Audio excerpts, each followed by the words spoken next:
On the content and what we observe, because I assume this is the most interesting part of you. Clearly, we welcome, all of us, the new government's commitment to engage on human rights with the international community, including United Nations mechanism. And we are quite encouraged by the first promising steps and announcements of the new administration in this regard, notably within the framework of the UN Universal Periodic Review, where the Philippines, different from last time, accepted a large amount of the recommendations made by the international community.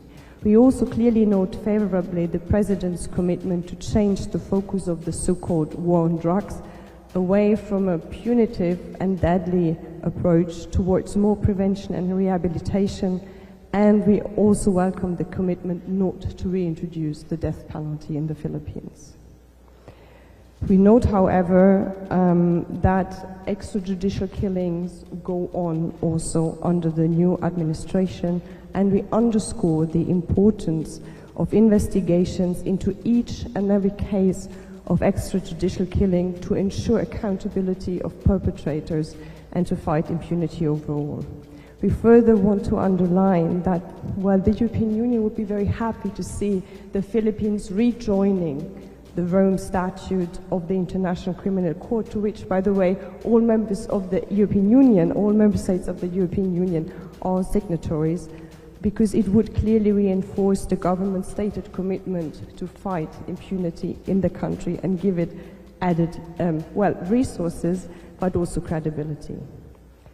Further, we would like to strongly recall the importance of a vibrant civil society and free media to make democracies work, because they are one of the core foundations to make a democracy work. And of course, in this regard, we call on the authorities to ensure a safe and enabling space for these people, organizations to work free from threats, harassment, and attacks.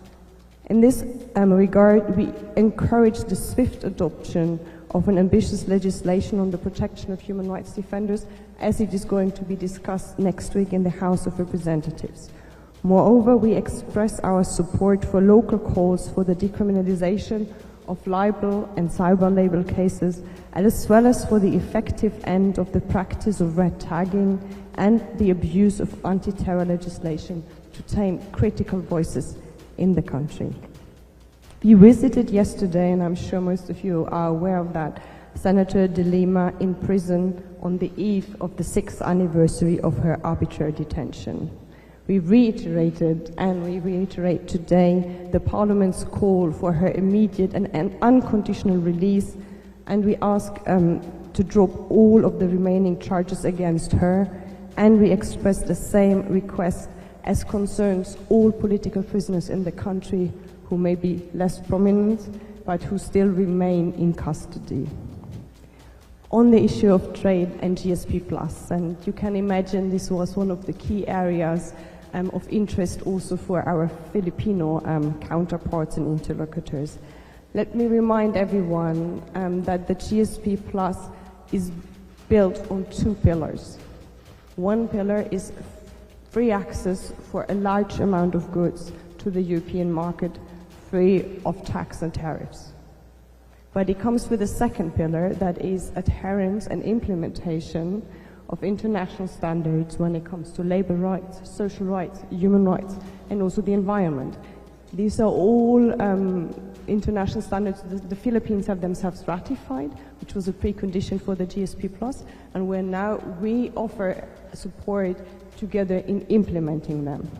And one comes with the other. They are inextricably linked, and it's a deal to which both sides, the EU and the Philippines, signed up to. So, first of all, make sure that the economic growth that comes with the GSP+ benefits the Filipino people, and especially those who work in these companies. It is important that they are fully implemented, but also to prevent our own economies on the European Union side. So what we did in this mission was to take stock of the ongoing dialogue between the Philippines and the EU on the core human rights dimension, as we are the Human Rights Committee, of the country's reapplication to the GSP+ preferential trade scheme. We recall the importance of firm and actionable steps in relation to the implementation of the Philippines' obligation under the relevant international human rights conventions, and we underline that the EU provides and offers to provide further experience sharing and technical assistance towards this end. We all together recall that the government's plans to ensure effective and fair delivery of justice would contribute, first of all, to uphold the rule of law in the Philippines, but would also ensure that foreign investments are attracted, because this is one of the messages that we got from our own companies back in Europe. When they look at the world, basically, and where they can invest, the core thing is, can they rely on a speedy and fair delivery of justice that makes sure that their investments are fruitful and sustainable? So, first of all, a speedy and fair justice system is a good thing for the Philippines, but it's also a good thing to attract foreign investors and to make sure that the agenda of economic growth that the new president has can actually succeed, not just for Europeans. I mean, US companies are looking at that, Australian companies are looking at, Japanese companies are looking at that, and this is one of the discussions that we had, especially with the Secretary of Justice. We also support clearly the ILO's recommendation to establish a presidential commission to investigate extrajudicial killings of workers and to ensure freedom of association, as well as other further remarks that have been made by ILO. Again, whatever ILO says is core to the GSP Plus because it is directly linked to the trade benefits. In addition, we discussed the rights of women and girls, including aspects on sexual and reproductive rights and the specific situation of women human rights defenders in the country. We also raised the issue of the rights of indigenous people, including in terms of the access to land and conflict resolution efforts in Mindanao. And another aspect that was discussed in great length was the efforts of the Filipino government to improve the working condition of its fellow citizens working overseas, some of them in the European Union, many of them in the Middle East, and we greatly value that the Philippine government takes such good care of the people and how they are treated and uses every avenue to also raise about their situation. And we want to underline the continued Parliament's commitment to ensure safe working conditions inside the EU, but also to raise the matter in our ongoing dialogue with especially countries in the Middle East. To sum basically up the main messages of our meetings. It is clear to us that the Philippines and the European Union have been, are, and will be close partners. Both sides share a strong relationship based on people-to-people contact before all, trade, and a joint commitment to adhere to international law, be it in the Ukraine or in the South Chinese Sea. We value the strong relationship, and we appreciate the new government's aspiration to see it growing based on a common commitment to democracy and human rights. Now, tangible action in the areas of fighting impunity, protecting human rights defenders, and implementing international labor standards will constitute a solid foundation for an even closer partnership, as well as sustainable and equitable growth to the benefit of all. Thank you very much for listening, and thank you very much. I assume some of you may have questions, so I just hand over.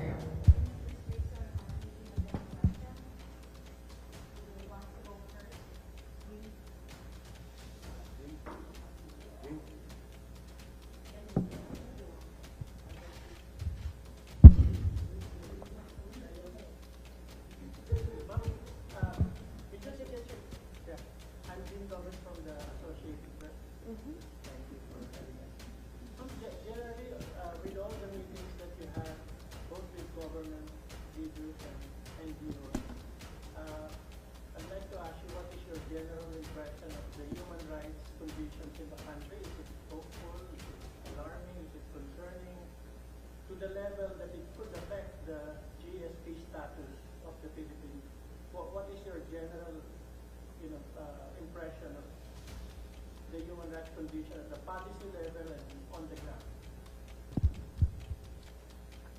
It is better than it was under President Duterte. I think that we can clearly state.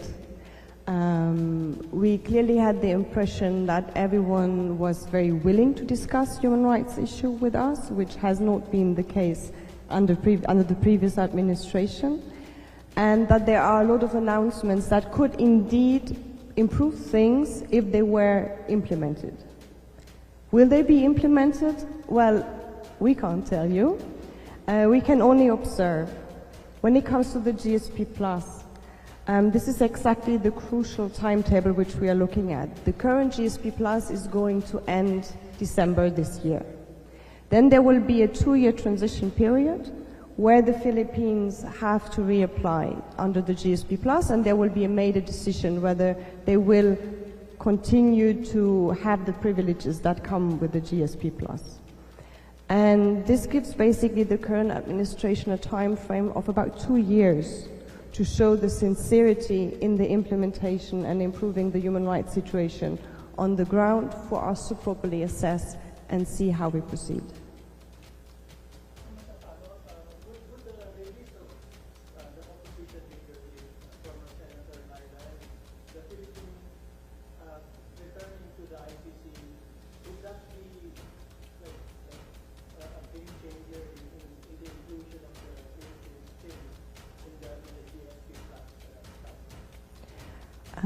Well, I'm a member of the European Parliament. We are a delegation from the Human Rights Committee, so we are surely not the only ones who make decisions about the future of the Philippines in the GSP Plus, and I think it's good that there are many more people involved. But with regards to your precise question, releasing Senator Laila de Lima and dropping the bogus charges, as well as returning to the ICC, would be, of course, a strong sign in which direction the country wants to move. That is absolutely in line with what we expect from GSP Plus partner countries.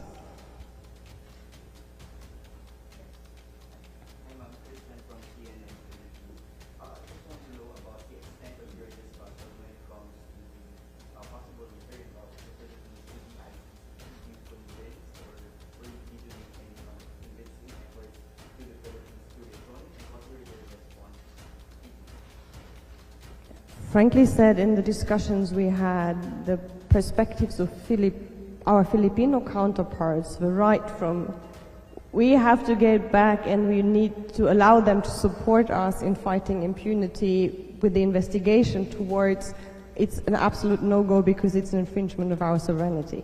So the whole spectrum seems to be prevalent at the moment in the political discourse in the Philippines. That is the first thing we observed. As I said, all the European Union member states are signatories to the ICC. I would say, I always have suggestions on how we could improve our justice system, but overall it's working rather well. For us, it's more an added benefit to commit to international law and to have support in implementing it properly and equally across the world, irrelevant of how you see an administration being good or bad. And we have observed in other cases that it is a huge support, especially if you have to look in a large amount of cases, that the ICC provides in terms of capacity, and of course it adds credibility to the process itself. So our position across all political parties and from all different member states is quite clear. We strongly encourage the Filipino authorities to make use of the potential that comes with the ICC. There were senators who were very much in favor and who said they will actually fight for the Philippines to come back. There's a reason that Philippines once joined the Rome Statute, because some other administrations clearly shared our assessment. There were others who even misused this for self-promotion, I have to say, because we had a very good and constructive discussion with the senators in our very first meeting, where we exchanged opinions. So as I was just presenting them, as I presented them to you now, they said they see that more critically, they think the Philippines can do that on their own. And then one senator walked out of the meeting, said it was all very tense, which it never was. So, I mean, sadly, our delegation experienced firsthand how toxic disinformation can sometimes be.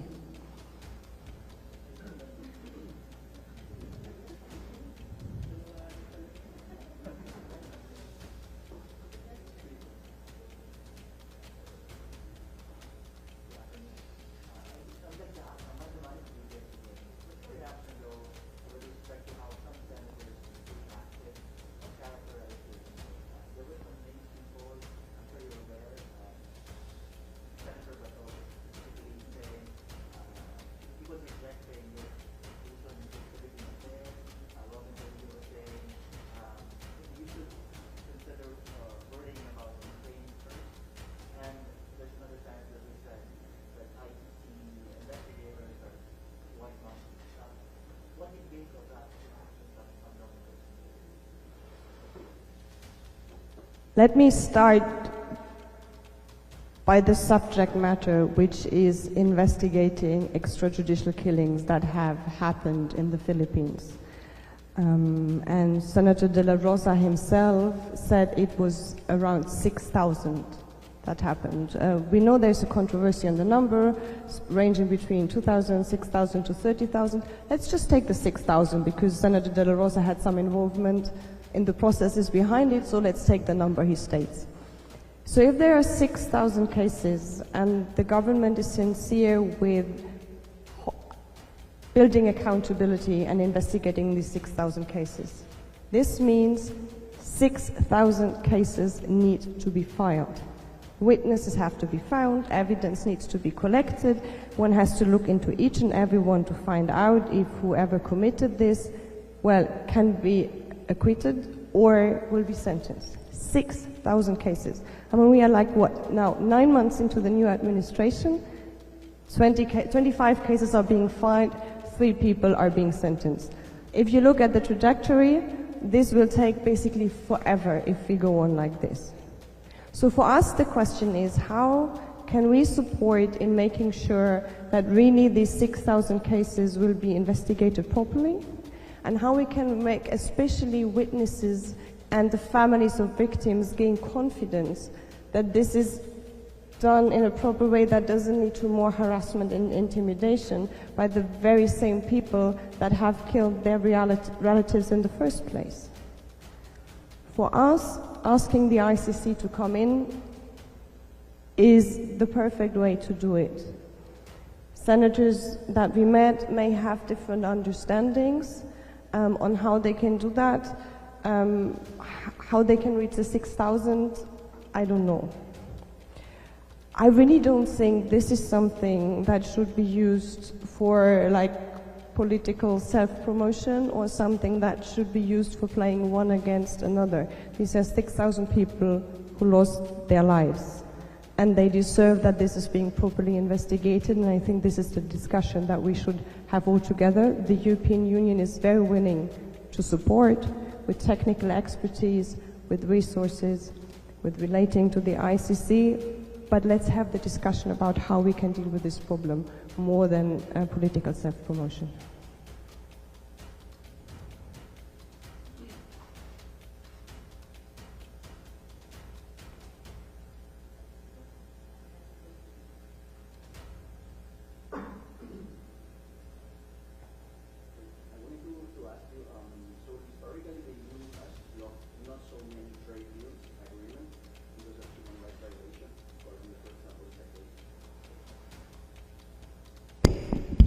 Okay. Colombia, for example, was a case where the trade deal agreement was not cancelled. I would like to ask you what are the real chances, what would be the real chances that the EU finally in 2 years' time does not consider the human rights situation enough to agree in this bilateral agreement?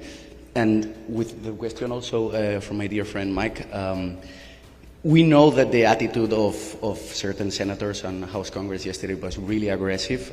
They didn't even allow you to ask further questions. Now, do you think that this, or there was not very fluid communication as far as I've known, do you think this is this is because the Philippine government now does not really think that it's realistic for the EU bilateral agreement commercial to be cancelled because of human rights violation? Thank you. First of all, trade is something that brings us closer together, and as I said, the EU and the Philippines have a very long and strong relationship that builds most from an exchange of people that we have. I studied myself in Ateneo. I assume many of you had part of the education somewhere in the European Union. We visit each other as tourists. We have a lot of overseas foreign workers that actually make our health systems work, for example. And trade is just the next stepping stone, and we can clearly see a lot of examples where the GSP Plus trade privileges supported people in the Philippines in building up business and building up value chains, improving labor conditions, and no one here wants this to stop. Let's be very clear. The other aspect is it comes with strings attached so that it remains a positive relationship. And we are now reassessing the GSP Plus as a whole, and we will be reassessing the application of the Philippines. The Parliament has become stronger in the whole process of trade agreements, be it free trade agreements, be it GSP or GSP Plus, which are the three main frameworks under which trade is governed. And the European Parliament has been quite clear that whoever wants to have a preferential access to the European market needs to uphold social standards, human rights standards, environment standards. This is not going to go away. And we have to see a positive trajectory, because we make this trade agreement, especially under the GSP Plus, so that countries can improve, and we need to see countries improving. Otherwise, this may just not be the right framework for both sides. And if you look at the discussion that we have around free treatments with Mercosur countries, for example, well, the rule of Bolsonaro in Brazil made the negotiations basically put on hold, and now we are reviving them. So yes, there is a link, but no one wants to use this link to punish someone, because it's really not in our interests, but we have to see the positive trajectory on both sides. And as I said, the current administration sends the right signals in rhetoric. If they are implementing that, it's positive we are going there. Now on the meeting in the House of Representatives. And that is a personal note now. As I said, I studied in Ateneo, for example. I worked in the development sector for a while, also in the Philippines. And 15 years ago, when we had meetings, people were always saying, yes, ma'am, yes, sir, yes, ma'am, yes, sir, whatever we said, and nothing happened. And I'm actually quite happy if we are now having honest and frank discussions on eye level, where each and everyone can say how they see things, where we can see where we can really work together and move ahead. And we have identified areas in this regard also in all the meetings. Well, and where we agree to disagree, and then let's see where it takes us. But I think this is a much more fruitful exchange, and that is how we as a delegation perceived overall both meetings in the Senate as well as the House.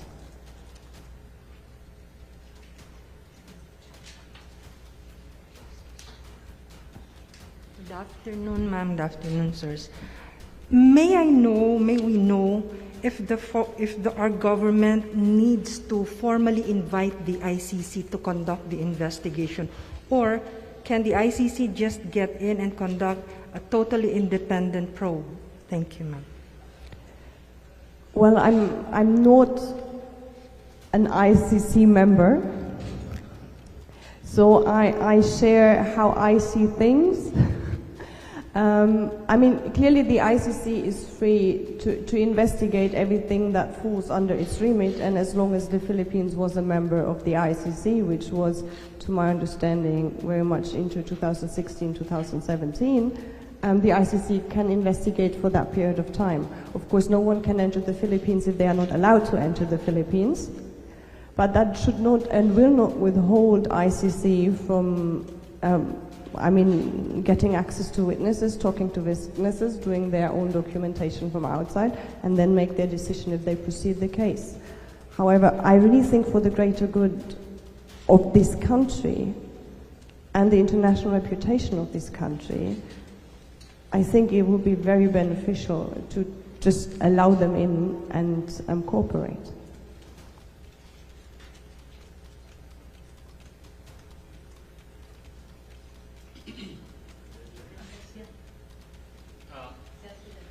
Please correct me if I heard it right, that you spoke with the Justice Minister of the Philippines? Yes?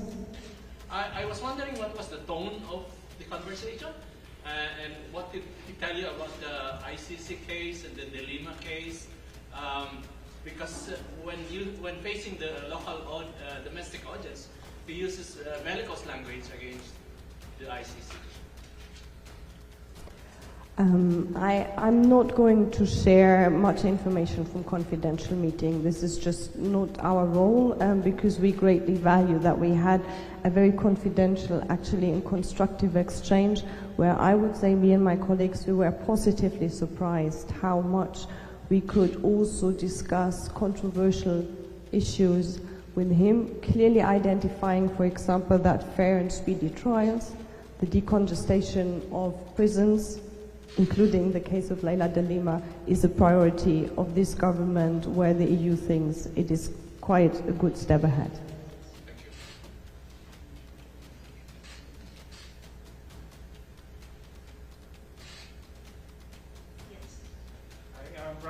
From GMA7. Can we know more about your meeting with Senator De Lima? Was there a specific discussion about her case and how this will affect the issue of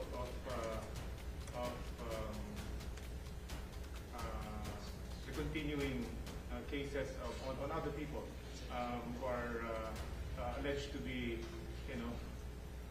cases that were manufactured for them to be incarcerated?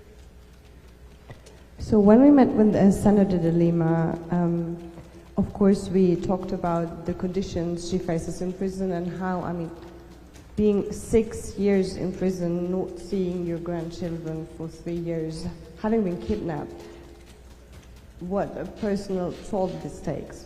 But frankly said, most of the time we discuss politics. So she's still a politician.